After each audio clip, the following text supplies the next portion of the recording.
Bună, dragi prieteni, eu sunt Beatrice, bine ați venit la canalul meu. Astăzi vom pregăti niște chifle cu dovleac și semințe chia. Sunt foarte pufoase și aromate, sunt bune de tot. Haideți să începem!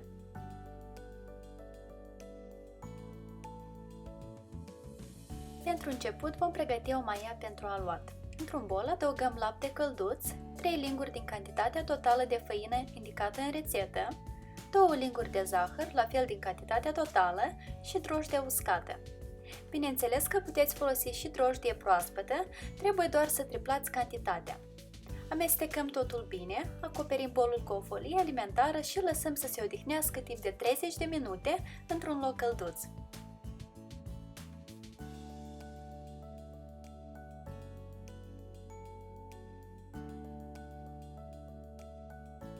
Între timp puteți să pregătiți piureul de dovleac.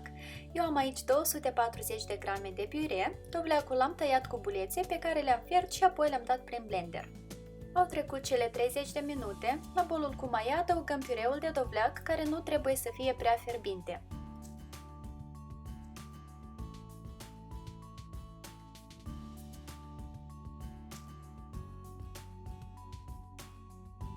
Adăugăm restul din cantitatea rămasă de zahăr, puțină sare și un ou.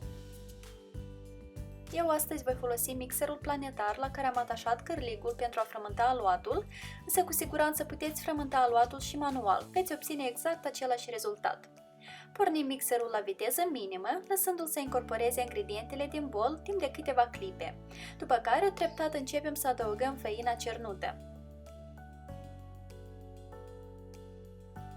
Adăugați făina puțin câte puțin, în dependență de dovleacul pe care l-ați folosit, s-ar putea să aveți nevoie de puțin mai multă sau mai puțină făină decât indicată în rețetă.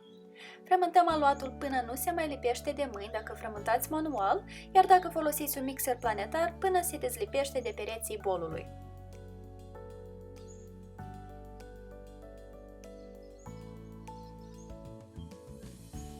Uite, cam așa trebuie să arate aluatul, după cum vedeți a prins o culoare foarte frumoasă. Ungem bolul cu puțin ulei vegetal, punem aluatul și îl ungem și pe el cu puțin ulei la suprafață. Acoperim bolul cu o folie alimentară sau un prosop umed și îl lăsăm să crească într-un loc călduț timp de 2 ore sau până când se triplează în volum. Aluatul meu a crescut foarte frumos, iar acum îl voi împărți în porțiuni egale, formând niște biluțe. Eu am cântărit fiecare biluță pentru mai multă exactitate, dar puteți să o faceți și la ochi. În total am obținut 14 bucăți, câte aproximativ 85 de grame fiecare. Iar acum, din fiecare biluță, vom forma un ștur cam de aproximativ 40 de centimetri. Pentru a nu se lipi, ungeți blatul de lucru cu puțin ulei. Nu vă recomand să adăugați mai multă făină.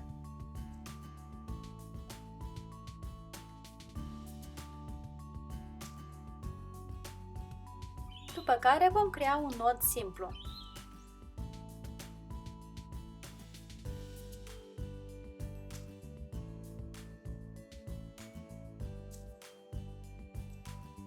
Iar capetele le vom ascunde sub partea inferioară a nodului. Uite, cam așa.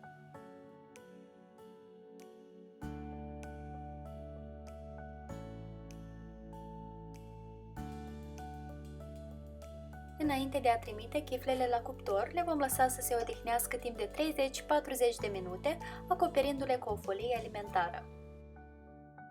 După jumătate de oră, chiflele au mai crescut puțin, iar acum le vom unge cu puțin ou bătut și le vom presura cu semințe chia. Bineînțeles că în loc de semințe chia puteți folosi semințe de susan, mac, cașcaval sau orice alt topping vă place cel mai mult. După cum știm, semințele chia sunt extrem de benefice pentru sănătate și deci astăzi am optat pentru ele.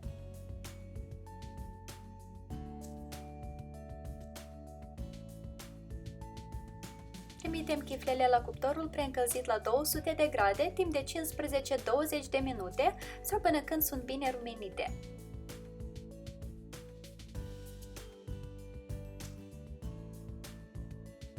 Chiflele sunt gata, le transferăm pe un grătar pentru a se răci, iar acum aș vrea să vă arăt tocmai cât de pufoase sunt și ce culoare vibrantă au. Gustul specific de dovleac nu se simte, dar totuși au o aromă foarte plăcută, toată bucătăria miroase absolut senzațional. E 100% genul de rețetă pe care merită să o păstrați în cutie cu rețete. Sper să o încercați și voi, lista la toate ingredientele folosite o veți găsi în descrierea acestui video. Iar eu vă mulțumesc că ați fost alături de mine și vă invit cu drag să urmăriți și următoarea rețetă. Poftă bună! Pa, pa!